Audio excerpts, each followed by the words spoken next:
मैंने सरदार मोहम्मद बख्श खान मार चयो आहे त वफ़ाक़ी हुकूमत सिंध जे मामलनि में मुदाख़लत करण बंदि करे ऐं सूबाई वसीलनि जे इस्तेमाल ऐं फ़ैसिलनि जो हक़ सिंध हुकूमत खे ॾिनो वञे। अहिड़नि ख़्यालनि जो इज़हार हुन ख़ैरपुर में नवाब खान वसाण जी वालदा जे विछोड़े ते ताज़ियत बाद मीडिया सां ॻाल्हाईंदे कयो।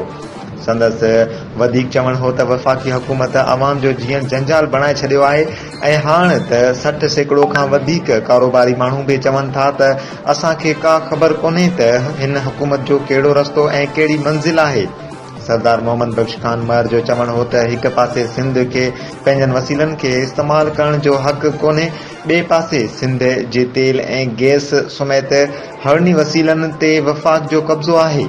IG सिंध जे मामले ते ॻाल्हाईंदे हुन चयो त उन मामले ते बि वफ़ाक़ सिंध मथां पंहिंजी मर्ज़ी थापणु चाहे थो जेका सरासर वफ़ाक़ीअ जे नंढे सूबे सां ज़्यादती आहे। संदसि चवण हो त मुल्क में 3 सूबा ॿिया बि आहिनि पर सूबाई हुकूमतनि ते वफ़ाक़ी पहिरेदार कोन्हे ऐं उहा ख़ासि मोहबत खेनि सिंध सां आहे। PPM ने वधीक चयो त हू IG जी तब्दीली वारे मामले ते उहो मौक़िफ़ रखनि था त जेको सूबे जी अवाम जी ख़िदमत ऐं क़ानून जी हुक्मरानी लाइ पाण पतोड़े उनखे IG सिंध मुक़ररु कयो वञे।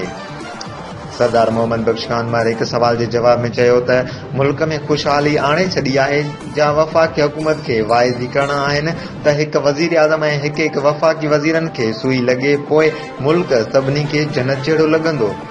उन खां अॻु PPM ने सरदार मोहम्मद बख्श खान मर घोटकी में मुख़्तलिफ़ हंधनि ते ताज़ियतूं कयूं, कैडेट कॉलेज घोटकी जो दौरो कयो ऐं शहीद राणी मोहतरमा बेनज़ीर भुट्टो जे मज़ार ते फ़ातिहा पढ़ी। लाइक कयो असांजे वीडियो खे, वधीक मालूमात जे लाइ सब्सक्राइब कयो असांजे चैनल खे, बेल आइकन ते क्लिक कयो त जीअं ईंदड़ वीडियोज़ अव्हां ताईं वक़्त सर पहुची सघनि।